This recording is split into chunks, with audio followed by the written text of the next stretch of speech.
vincular esto con los criterios ESG. Por el cambio climático y todas las conocer la consecuencias que trae esencia de lo que aparejado. son los principios ESG. Agnich, Alonso y Sañartu conversan, debaten y discuten sobre sostenibilidad de la A a la Z. ESG, de la A a la Z. Es una presentación de Estado Diario, producida por Plataforma Podcast. Hola amigas y amigos, ¿cómo están? Soy Manuela Sañartu, conductora del podcast ESG de la A a la Z, y les quiero dar la bienvenida a nuestro último capítulo de la segunda temporada de este podcast que pasó rapidito. Como ustedes saben, salimos al aire cada 15 días con distintos temas que vamos abordando, a veces más enfocados en temas medioambientales, otras veces sociales, y esta temporada hemos profundizado bastante en la G de gobernanza con una mirada a lo mejor distinta. Quiero darle la bienvenida a Tamara Agnich y Soledad Alonso. ¿Cómo están? Bienvenidas. Muy bien, Manu. Muy bien. Hola, Sole. Hola. Y bueno, recordarles lo que siempre mencionamos, pueden escucharnos en Spotify, en Apple Podcast, o nos pueden ver en YouTube y en la plataforma legal de Estado Diario. Ahí están todos los capítulos de la primera temporada y la segunda temporada, así que todo disponible. Este capítulo me encanta, es un tema diferente y vamos a hablar de dilemas éticos. Es ideal para cerrar esta temporada. Ideal, sí. Y dejarnos pensando por el resto del año. Absolutamente. Y es un tema que desde la mirada de compliance que nosotras conocemos bien, muchas veces no se aborda a lo mejor. Pienso que tiene que ver a lo mejor con la etapa de madurez de las empresas. Uno entra primero con lo normativo, a lo mejor fijarnos que están las formalidades listas, los códigos, reglamentos, manuales, los cargos designados, capacitaciones, etc.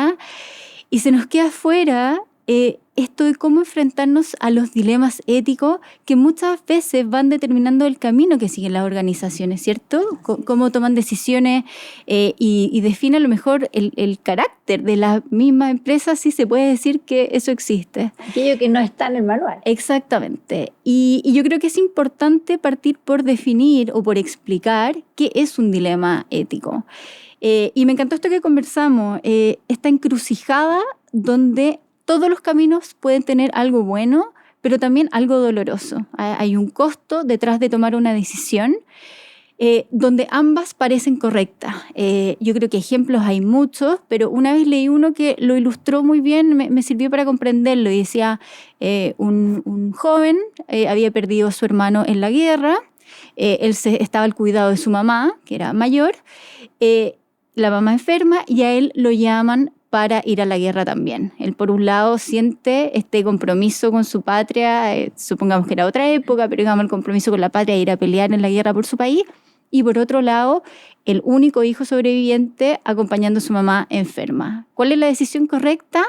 Obviamente no hay una respuesta, pero lo que nosotros queremos desafiar acá y conversar es la importancia y la necesidad de poner esto sobre la mesa. Ahí me encantó esta semana una clase que estaba haciendo y en la conversación con uno de los alumnos lo dejó tan claro. Y yo dije, perdón, pero te voy a robar la metáfora del semáforo.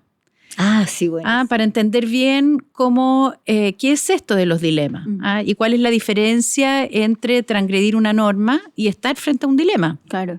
Porque cuando la luz está roja, está roja. Y sabemos que no se puede pasar. Cuando está verde, sabemos que estamos autorizados para pasar. Pero cuando está en amarillo, ahí es donde se pone un poquito a prueba el resto de las variables que tenemos que ser capaces de poner arriba de la mesa para tomar decisiones. Me encantó el ejemplo. Sin perjuicio de eso, también quiero decir que en ocasiones, a pesar de que la luz esté roja, hay situaciones que nos pueden empujar a tomar la decisión de pasar y que son decisiones a las que nos enfrentamos por un determinado dilema. Vamos con alguien enfermo, pero la cantidad de precauciones que tenemos que tomar frente a una norma que es bien clara, luz roja, tú te detienes. Por supuesto que es un orientador, pero no es absoluto. Claro, o sea, aquí a mí lo que me gusta siempre relevar es que los dilemas éticos son generalmente entre dos valores o principios que son legítimos y ver cuál voy a tomar más o menos doloroso, como decía la Manu. Pero también pueden ser, en este caso, como tú explicabas, el tema de la norma, me la salto o no me la salto, o por ejemplo un protocolo. Y aquí hay un ejemplo que vimos que es bien interesante, que por ejemplo cuando se soborna a un funcionario público, eso claramente es, además de falta de ética, es un delito. Pero hay otros casos en que una persona, por ejemplo, tiene que denunciar una realidad, una irregularidad interna, pero sabe, por ejemplo, que al hacerlo va a perjudicar a alguien que no tuvo una incidencia directa. Entonces, como que no hay respuestas incorrectas o correctas, sino que depende del contexto, depende de cómo nos encontremos y también de cómo se ha trabajado, si es que eso se ha trabajado dentro de una organización. Claro, y efectivamente, cuando uno mira los códigos, cómo están redactados, muchas veces todo tan binario, ¿cierto?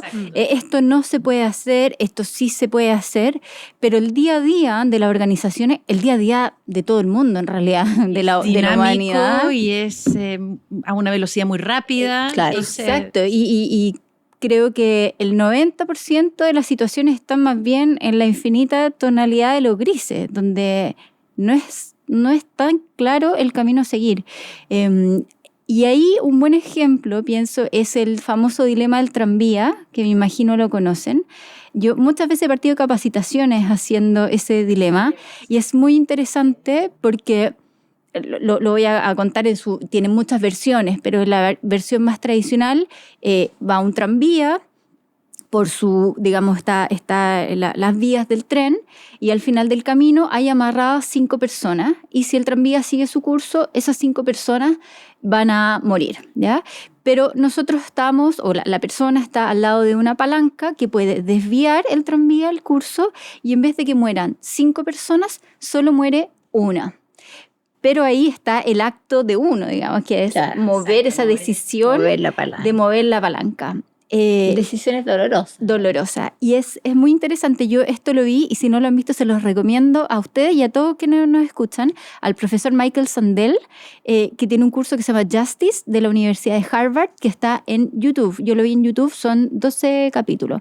Y él cuenta este dilema a toda la audiencia, son muchos estudiantes, y les pide levantar la mano. ¿Quiénes de los que están ahí presentes moverían la palanca y quiénes dejan que el tranvía siga su curso?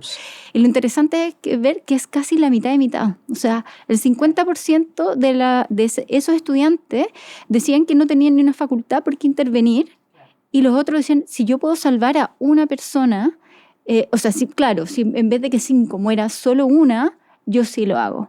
Ahora, se complejiza cuando te toca el ejemplo, porque hay varias versiones, como dijiste tú. Cuando en el ejemplo son 5 personas que están amarradas al tranvía, pero esas 5 personas son de tu familia. Y versus que pase por una población de 300 casitas, por ejemplo. Entonces, ahí ya va a haber un involucramiento mucho más fuerte de parte de uno que es imposible sacárselo, porque es el cariño que tú le tienes a la familia. Y ahí la decisión es más que dolorosa. Sí, y por eso creo que es importante poner arriba de la mesa, yo sé que lo hemos dicho muchas veces a lo largo de nuestras conversaciones, que estos sistemas que las empresas han empezado a habilitar a raíz de la conceptualización como ciudadano corporativo que tienen hoy día las empresas, sistemas de compliance específicamente, por responsabilidad incluso penal en nuestro país, por la comisión de ciertos actos, ha llevado a que las empresas más bien dejen de lado estos dilemas y terminan cometiendo a veces un error mayor, que es apartarse de su deber ser, apartarse del propósito para el cual están concebidas y luego se escudan en los manuales. En lo formal. En lo formal y dejan de adoptar las decisiones concretas para hacer crecer el negocio, para impulsar debidamente el deber ser de estas organizaciones. Y eso es muy complicado, porque cuando se empiezan a encontrar excusas para no tomar decisiones y decir, no, yo me lavo las manos porque el manual me dijo que no. No me corresponde a mí. Claro, y ahí hay dos falencias, creo yo. Uno, cómo se estructuran los sistemas de cumplimiento cuando están muy basados en lo que tú decías recién, Sole, esto que se prohíbe. La verdad es que empieza como a atrofiarse un poquito nuestro cerebro, creo yo, de que no tomamos decisiones que son propias de la actividad empresarial y propias de la actividad humana. Porque ahí está el tema de que nunca vamos a poder resolver todo. O sea, podamos tener muchos manuales, muchas políticas, muchos códigos de conducta que, como tú dices, yo concuerdo contigo, son bastante binarios algunos, pero no le estamos dando, quizás eso también puede ser un problema del programa de compliance que no está suficientemente maduro. Al principio nos enfocamos en las normas, en que se entiendan, qué sé yo. Pero incluso yo diría no suficiente maduro, yo diría que mal estructurado derechamente. Es que para ahí va, porque esa podría ser una mirada, y alguien podría decir, no, es que el programa no estaba maduro para esto, pero también, como se dice en chileno, también se puede masticar chicle y caminar al mismo tiempo. O sea, uno podría enfocar los programas de capacitación a que también haya un espacio para la deliberación de la ética, la deliberación del qué hacer o cómo me sentiría yo haciendo esto. Si después que hice esto en algún programa, creo que tú lo mencionaste, Manu, que tú decías, a ver, cuando yo tomo una decisión, si voy a llegar a mi casa contenta y se lo voy a poder contar a mis hijos o no. Entonces, y eso es lo que yo creo que está en general escondido en las empresas, porque o no nos atrevemos o por algún motivo o por un mal diseño, como dice Tamara, de las estructuras del programa. Las sanciones son demasiado desproporcionadas. Claro. Entonces, evidentemente, y que todo tiene una sanción, o sea, se penaliza el error cuando en realidad todos nos equivocamos. Entonces, eso te paraliza, sí o sí. Sí. Eso era del código de ética de Warren Buffett, de Berkshire. Sí, es súper corto, ese código de ética son 5 planas. Claro. Y va a lo medular, o sea... Es que para allá va un poco también toda la capacitación del compliance, no va tanta norma latera que yo reconozco, aquí se salva la Tamara, los abogados tendemos a ser como más latero y más descriptivo cuando lo que la gente necesita es un mensaje o una guía, un principio para poder... herramientas que lo habiliten a tomar decisiones sin miedo. Claro. Y también dejar claro que están las posibilidades de cometer errores y está la posibilidad que no concordemos incluso en la decisión, porque tus dilemas son resueltos con elementos distintos a los míos. Exacto. Porque tenemos sesgos, tenemos historias de vida, tenemos perspectivas, tenemos valores incluso que pueden ser diferentes. Claro, ahí yo creo que las ciencias del comportamiento también han sincerado esta realidad que ocurre dentro de las organizaciones, en todos lados en realidad, pero sobre todo dentro de las organizaciones, de que pensamos distinto y que tenemos muchos sesgos a la hora de actuar y tomar decisiones. Y yo creo que lo que dices tú, Tamara, es algo que también hemos mencionado en otro episodio. Es como cuando uno se equivocó y le quiere contar al papá que la embarró, pero si tú sabes que tu papá te va a echar de la casa, es muy difícil que tú le vayas a contar. O si tienes una duda de lo que tú estás haciendo es correcto o incorrecto. Entonces, esa seguridad psicológica que existe o que debiera existir dentro de las organizaciones para que las personas tengan la confianza de plantear sus dudas, sus preguntas o derechamente contar que cometieron un error es fundamental. Y eso es parte de la cultura o debiese y de los ser. estilos de liderazgo. Lo hemos conversado también en otras ocasiones que ante estos estilos de liderazgo como más anticuados, me gusta llamarles así, que son más autoritarios, en fin, generan esta sensación de temor a develar situaciones de error.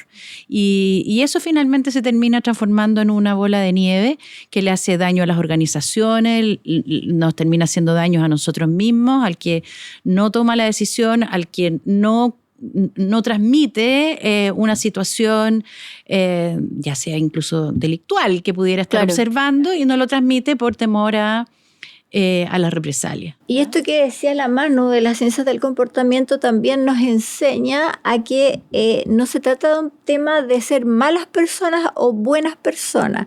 Y nosotros nos sorprenderíamos de saber lo que nos creemos, o sea, sobrevaloramos nuestra propia ética cuando nos podemos encontrar muchas veces en situaciones en que vamos a romper lo ético o vamos a cruzar la barrera del umbral de lo ético, porque hay situaciones, hay factores emocionales, psicológicos y de contexto que son tremendamente importantes. El tema del contexto organizacional donde yo estoy inserta, porque si por ejemplo el contexto donde yo estoy inserta es una cultura de déjalo pasar, no te metas ahí, mejor ni digas nada, entonces todo esto se va invisibilizando y terminamos, como decía Tamara, construyendo malos programas de compliance. Sí, pero a mí me gustaría incluso llevarlo a un nivel más general. De lo importante que son los contextos para ir haciendo este balance de principios y valores. Sí. Hoy día estamos enfrentados en la región entera y en nuestro país también a la temática concreta del crimen organizado. Claro. ¿Cierto? Sí. Y hace mucho tiempo hemos visto que hay una resistencia a avanzar en el proceso de acceder, por ejemplo, a la información sujeta a secreto bancario por parte de algunos organismos, ni siquiera a diestra y siniestra. Absolutamente. Sí. Entonces, ahí es donde uno tiene que poner las cosas arriba de la mesa y decir, bueno, ¿qué es lo que queremos preservar? La confidencialidad, sí, es un valor, es un principio, pero hoy día en este contexto donde hay este ambiente de crimen organizado, ¿no será que tenemos que elevar este principio y bajar el otro? Claro. Y tomar decisiones que en el pasado podrían haber sido súper justificables, como negación absoluta de acceso a la información sujeta al secreto bancario. Entonces, hoy día creo que como sociedad estamos también enfrentados a un contexto que nos obliga a tomar decisiones que son dilemas, obvio. Y ahí son dos principios que, claro, la confidencialidad es un tema súper importante, pero frente a una penetración en un Estado y en distintas instituciones, en que la corrupción y el narcotráfico, que en el fondo son dos caras de una misma moneda, empiezan a tomarse o a cooptar el Estado, entonces quizás, como dice Tamara, claro, yo de hecho he visto que algunos dicen, no, es que el derecho a la privacidad está en la Constitución. No, si todos sabemos que está. Pero ahora estamos enfrentados en un contexto distinto, como dice la Tamara.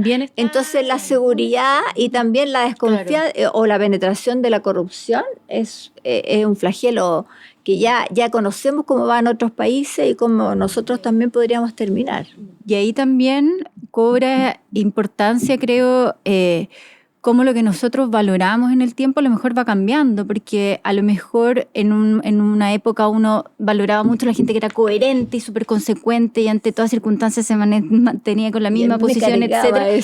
Y en realidad hoy día en los contextos actuales que uno ve situaciones tan complejas, la flexibilidad, la capacidad de adaptarse y evaluar con criterio el contexto de las distintas situaciones, y uno puede a lo mejor cambiar de opinión o desaprender cómo veníamos funcionando, instalar una nueva forma, o depende de la situación, uno puede estar de acuerdo en una situación y en otra no. Creo no. que vale la pena volver a poner arriba de la mesa de conversación, que también ha estado muchas veces, que es la empatía. Sí. O sea, lo importante que es ponerse en los zapatos del otro para entender por qué ha tomado tal o cual decisión. ¿Qué hubo detrás? Claro, y no descalificar inmediatamente porque no sabemos cuál es el contexto que llevó a que esa persona tomara tal o cual decisión. Y de hecho no sabemos si nosotros el día de mañana vamos a estar en una situación y vamos a tomar una mala decisión y también nos vamos a equivocar. Y yo les quería preguntar, ¿qué creen ustedes? ¿Qué lineamientos, qué guía, qué rol, a qué mirar? ¿Cómo enfrentarse a un dilema ético? ¿Qué recomendación, si se puede decir, se les ocurre que podemos aportar desde nuestra humilde experiencia en cómo enfrentar estos dilemas? A lo mejor mirar qué es lo que la empresa valora o los principios que cada uno tiene, o a lo mejor qué opina el él o los líderes de la organización? ¿Cómo desentrañar eso? Es que yo creo que diste la respuesta. Claro, porque es que fue una pregunta engañosa. Sí.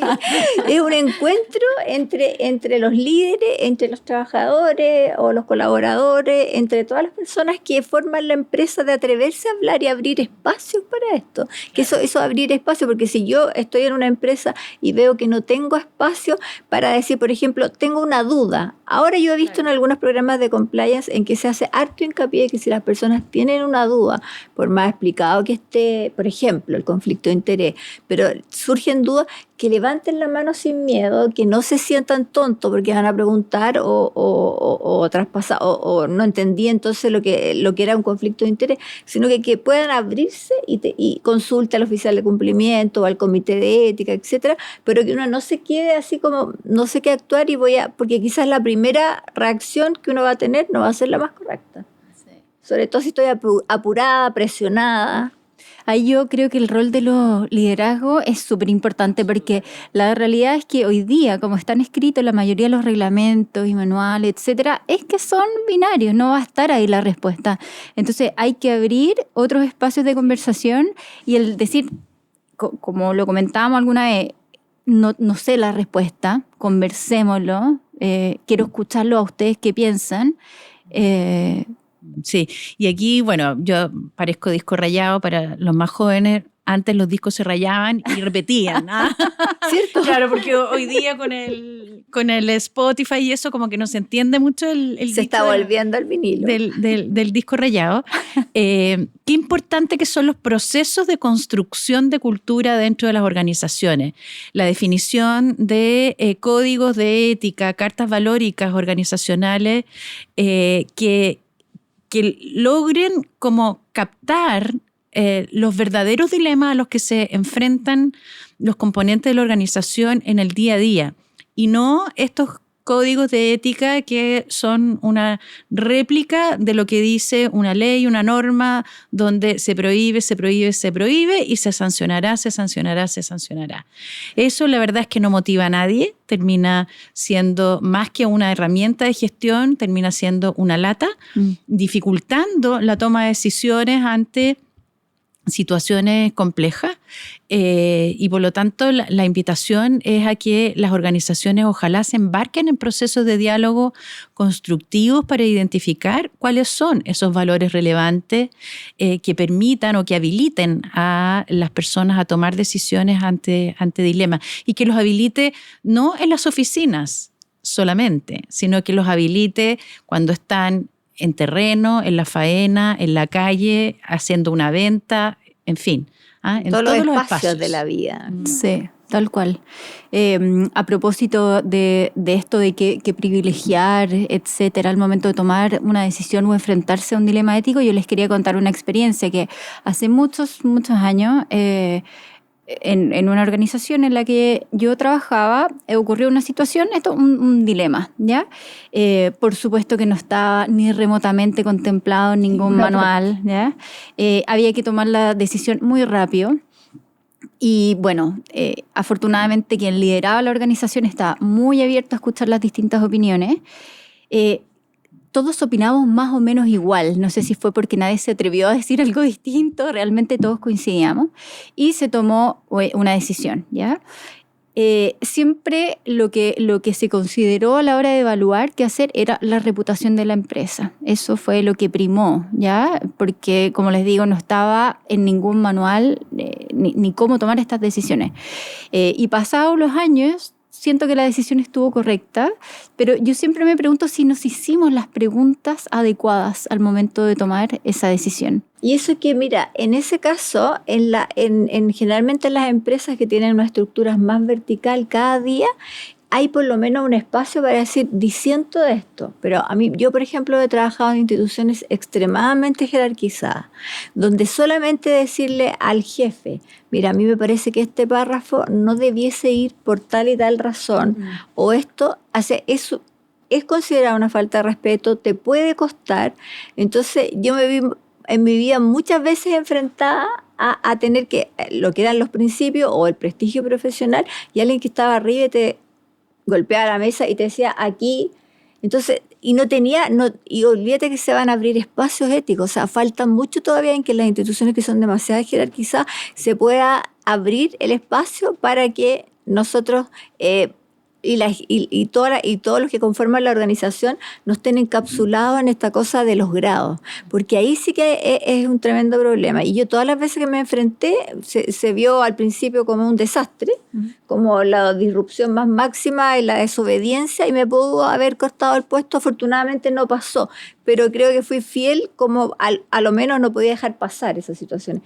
Pero no todos tienen la suerte de hacer eso. Sí, un pequeño complemento a eso, que esto no significa que las jerarquías sean malas. Claro. Las jerarquías son muy necesarias porque nos ordenan, porque nos permite institucionalizar, ¿cierto? Pero otra cosa, independiente de la jerarquía, es la comunicación, cómo fluye dentro de esta Pero la rigidez de la jerarquía. Exacto, la rigidez que tiene que ver con estilo de liderazgo, que lo hemos hablado tantas veces.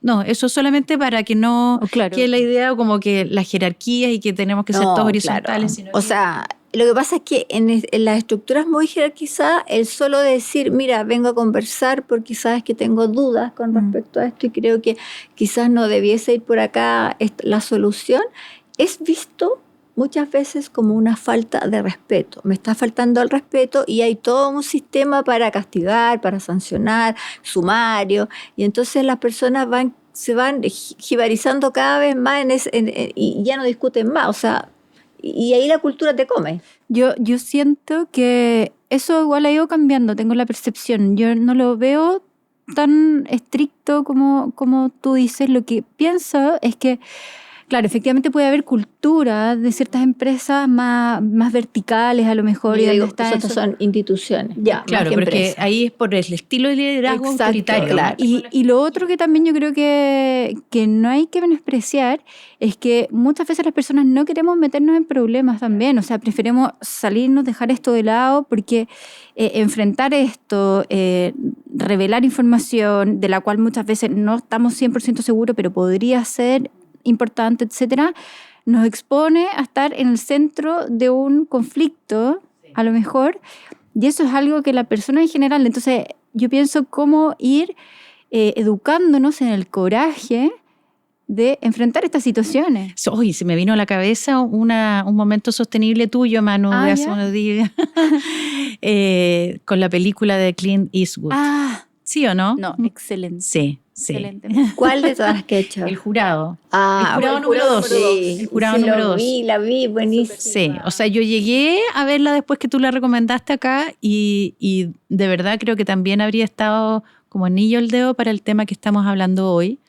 No vamos a hacer spoiler para los que no lo han visto, pero vale la pena. De verdad vale la pena. Vale la pena verla.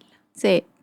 O sea, sobre todo porque en el ámbito personal a lo mejor uno tiene más libertad, pero en el ámbito de una organización donde uno está desempeñando un rol, una función, cuando uno dice esto no está dentro de lo que corresponde a mi cargo, claro, entonces no me meto. Prefiero no meterme en este problema. Aunque pase algo terrible, pero no, como yo no soy responsable porque el manual dice que no soy responsable. Necesito tanto de el trabajo, de mí depende la familia, que no puedo arriesgarme, como a muchas personas les ha pasado, que después han tomado represalias. Claro, por eso es importante los elementos que constituyen los programas de compliance, como los canales de denuncia. Exactamente. O sea, cuando no hay esta confianza que tú mencionabas, Sole, recién, para ir con el jefe a hacerle saber que hay algo que no cuadra, que está incorrecto. Entonces, para eso es fundamental tener estos canales que no tienen para qué. Y que no sean decorativos, sino que sea un canal. No tienen para qué tampoco ser tan sofisticados en empresas más pequeñas. O sea, basta un sobre. Claro, listo. Claro. Pero se ha ido poniendo énfasis. Yo tengo la sensación en que quien denuncie no va a tener ningún tipo de represalias, que la información es confidencial,